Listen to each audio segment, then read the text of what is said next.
Kuzusangpo. Welcome to Bhutan e-learning project. This is an environmental science lesson for Key Stage 5, classes 11 and 12. I am Tashyangzom, a teacher at Katsutapchi Middle Secondary School. Look at this. What do you see here? Boulders are rolling down the slope. What could a falling rock do in this picture? Cause potential damage. What do these signs represent? You are correct. They are the hazard symbols. Each one of the hazard symbols are indicating a potential source of damage that may pose threat to life, threat to health, threat to property, and threat to environment. Look at this picture. Is life, health, environment, property threatened here? What is this sign? Warning wet floor. What is this sign telling us? This is a hazard sign warning us to be aware about the potential source of damage that is lying ahead of us. So, everyone, today we are going to learn about hazard.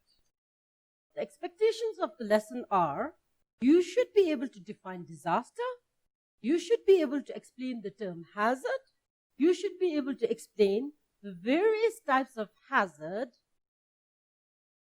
you should also be able to relate hazard with disaster, and you should be able to tell the causes of the hazard types. Hazard. What is a hazard now? It is a potential source of damage that may pose threat. May pose threat. The word may is there. May pose threat to life, health, environment, property to the extent of causing a disaster. Now, what are the natural hazards? Examples of natural hazards are earthquake, volcanic eruption, cyclones, floods, landslide, avalanches, storms, tsunamis, many more. And the man-made hazards are, for example, pollution, global warming, degradation of the environment, nuclear radiations, and many more.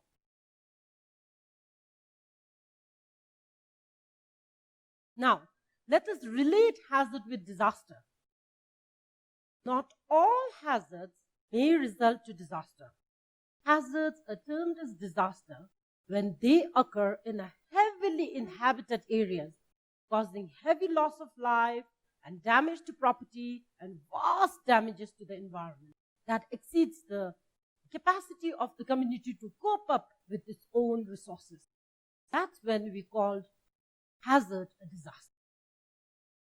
If the hazard takes place in an area that is desolate, without any harm to life, without any harm to property, then that time that hazard cannot be called a disaster. Let us define disaster. What is a disaster? Disaster is there is an impact of natural or man-made hazard which causes environmental loss, increased mortality, when there is illness or injury, and there is disruption of livelihood of the people living in that particular vulnerable area. That's when we call hazard a disaster. And disaster is when a hazard hits the vulnerable community. Now, what are the types of disasters? Before I explain the types of hazard, I would like to correlate between the hazard and disaster. For example, the falling boulders which you have seen, if the falling boulders fall upon a desolate place where there is no population living there, then that cannot be called a disaster.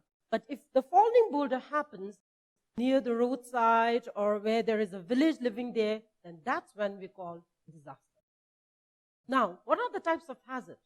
We have geophysical hazards, we have hydrometeorological hazards, climatological hazards, biological hazards, extraterrestrial hazards, and man-made hazards. There are two types of geophysical disasters: earthquake and volcano. These are hazards brought about by the physical processes in the Earth's crust. Now we'll be talking about earthquake. When is earthquake caused? It is caused due to the sudden release of accumulated stress around the faults in the Earth's crust. The stresses build up on both sides of the fault because of the continuous tectonic plate motion. When the stress between the tectonic plates becomes high, the rock layer in the Earth's crust becomes displaced. This is accompanied by the release of energy in the form of waves, and these waves cause the tremor during the earthquake. Now, how does the earthquake occur? Most earthquakes, where does the earthquake occur? Most of the earthquakes, they occur along the plate boundaries because of the movement of the tectonic plates relative to one another.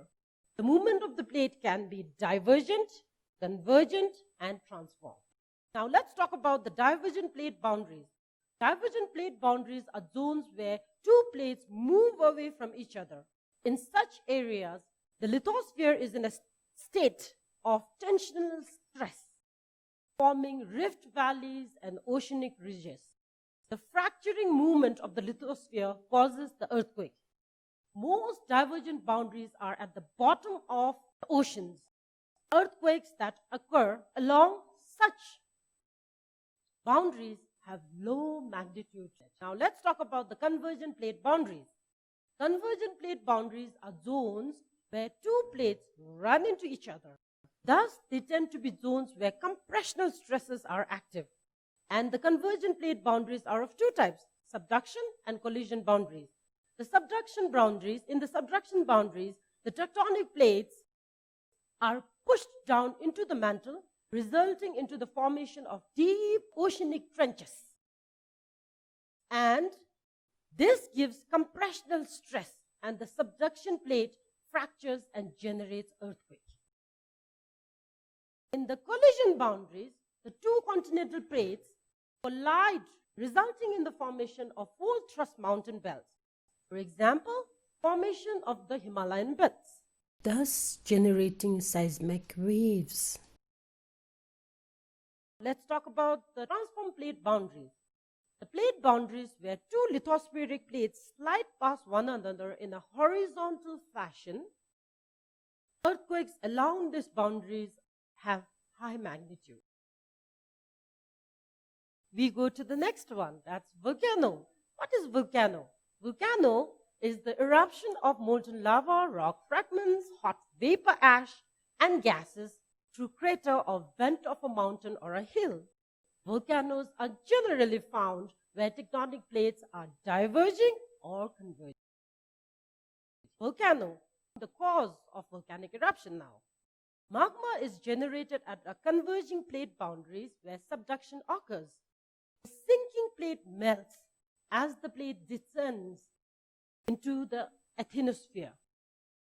This generates magma, which rises through the other plates to form volcanoes. As the magma travels through the Earth's mantle, more magma is generated due to the further melting of the plates. At diverging plate boundaries, when the plates are pulled away from each other, the magma rises upwards from the underlying mantle along the gap between the two plates, causing volcanoes.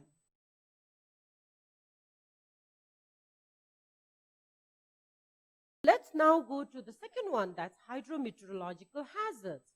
But what are hydrometeorological hazards? Hydrometeorological hazards are potential threats posed by hydrological phenomena in the form of flood, landslide, avalanches, tsunamis, and cyclones. They affect lives and also the environment. Now let's talk about flood. What is flood? Flood is the inundation of normally dry area to the rising water in an existing waterway, such as the river, the stream, the sea, due to torrential rain, due to storms and melting of the snow or volcanic eruption in the sea, and also the earthquake causes flood. Now, what are the causes of flood? Climate change is one of the main causes of flood. climate change causes the changes in the frequency and severity of the storms and the patterns of the rainfall. The second cause is the heat wave due to global warming. It causes the rapid melting of the snow, thus increasing the chances of flood. Now, the second one. The second hydrometeorological hazard is landslide. What is a landslide? Landslide is the sliding movement of the mass of the soil, rocks and debris down the slope, mainly due to the increase in water content in the landmass. Now, what are the causes of landslide? It is due to extensive deforestation on the steep slope. It is due to the construction of the roads and other structures without proper planning, thereby making the land vulnerable to landslide. Next one, the natural cause is it's also due to the weaknesses in the composition of the structure of the rock or soil. It is also due to the topography of the land. It is also due to the heavy rainfall. It can be also due to seismic activities and volcanic activities.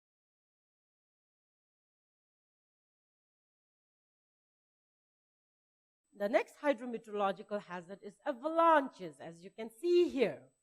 An avalanche is a sudden and rapid mass movement of snow and ice down a mountainside. How do they occur? Avalanches occur when the load that the mountain can actually hold exceeds its limit. How are avalanches triggered? It is triggered by the earthquake or its tremors, sudden increase in the snowfall, by the skiers, who step onto the fragile snowpack, and the snow vehicles also trigger the avalanches because they cause vibration. And avalanches are also caused due to the high velocity of the winds. Now let's go to tsunami. Tsunami is a series of massive sea waves generated by sudden undersea tectonic plate movement, or it can be also caused by earthquake or even the volcanic activity.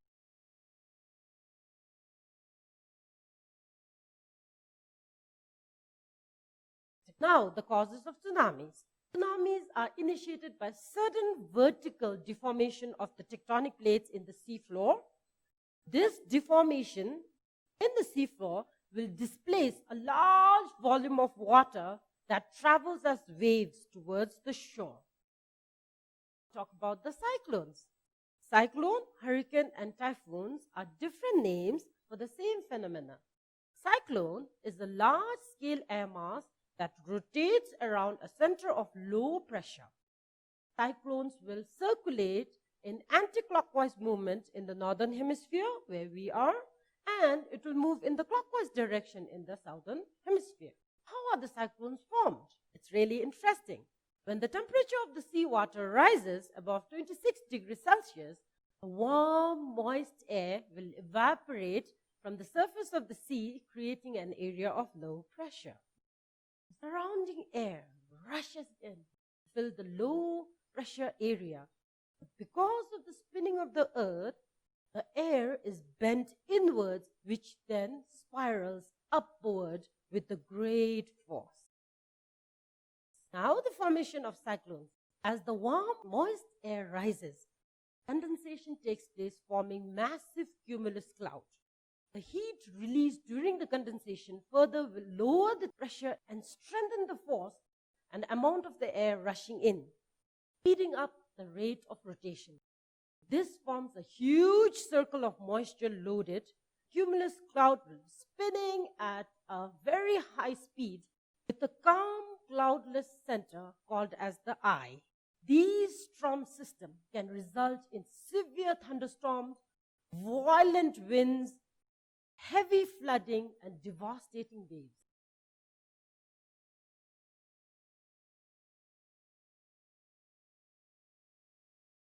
Now that you have learned about geophysical disaster and hydrometeorological disaster, what do you think will come next? Yes, you're right. Now we're going to learn about climatological hazards. Stable climatic condition is essential for healthy vegetation, for adequate water supply, for food, enough food for livelihood.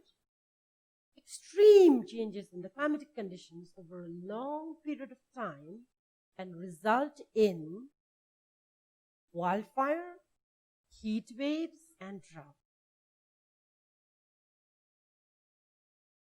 Let's talk about drought.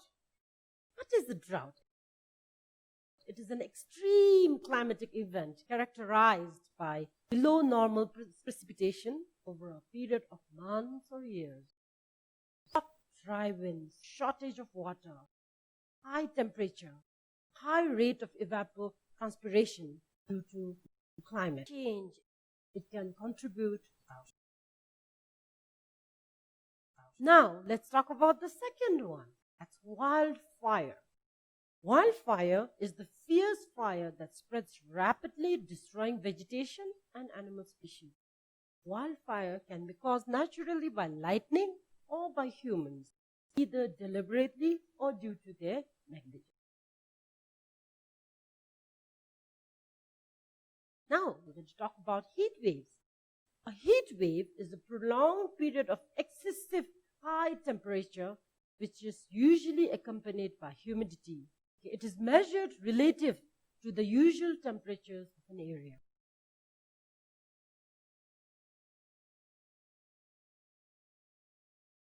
Now, how do the heat waves occur?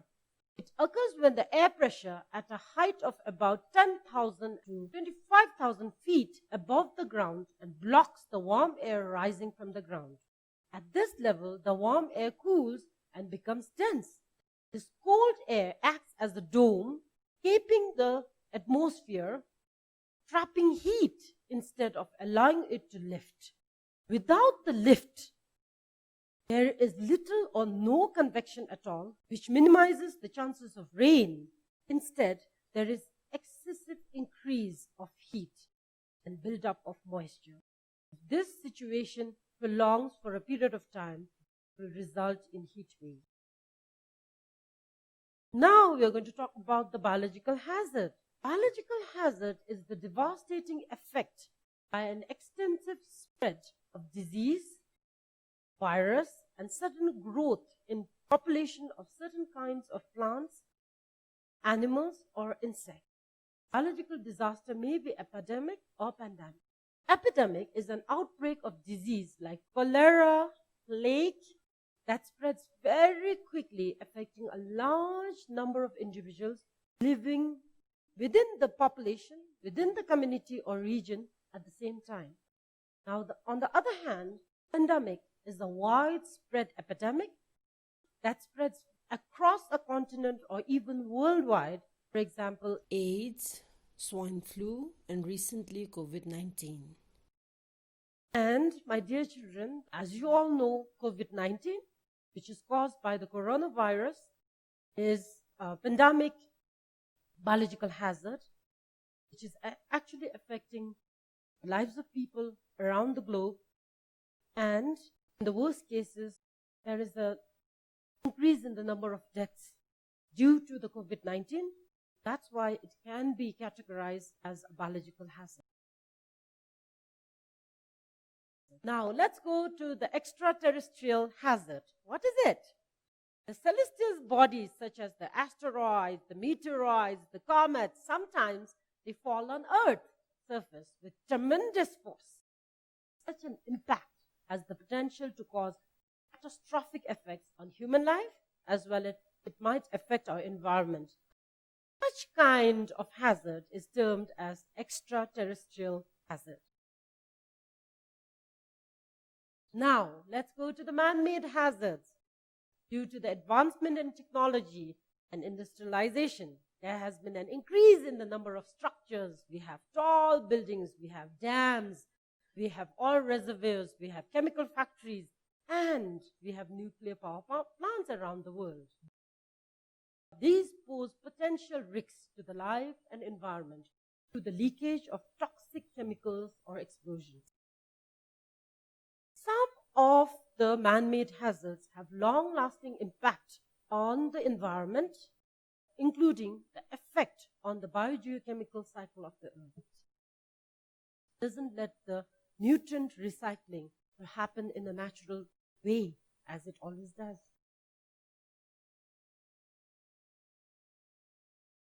Under the man-made hazard, we have two types. The first one is industrial hazard. The leakage of the toxic chemicals, a harmful radiation, fire or explosion in the course of industrial activity, storage or transportation of hazardous chemicals, they pose potential threat to the people and environment living in that industrial region and area.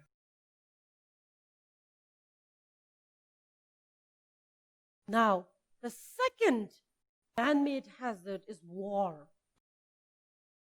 The environmental repercussion of war includes diversion of resources for military spending, for destruction. It causes a lot of pollution by toxic chemicals because of the use in weapons and ammunitions. They release toxic chemicals. Then, after the war, we have human deaths, loss of property, destruction of environment.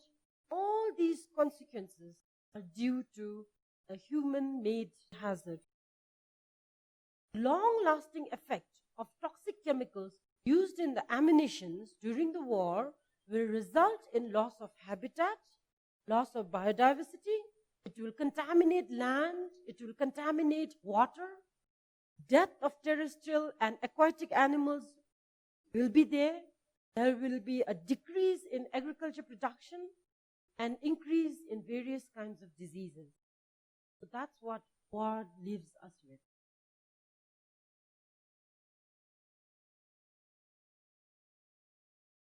Now, children, what did we learn today? We talked about hazard, we defined it, then we identified many different types of hazards, then we correlated or we related hazard with disaster. When a hazard can be termed as a disaster, we qualified those terms. And then we also described each hazard under its types. And we also learned about the causes, what causes them. Now, a think time for you. What roles can the social and cultural values play in preventing the man-made disasters? I taught you about industrial hazard and war. These are the two main man-made hazards. So how can our social and cultural values help prevent these man-made disasters? That's the first question for you. Okay, the second task for you is, disaster is not always a natural cause. Justify the statement. You need to justify why disaster is not always a natural cause. Then, last task for you. Would you prefer to live near a coal-burning plant, or would you prefer to live near a nuclear power plant? Defend your choice. Thank you for attending this lesson. I'll see you all in the next class. Be healthy and be happy. Kadinche.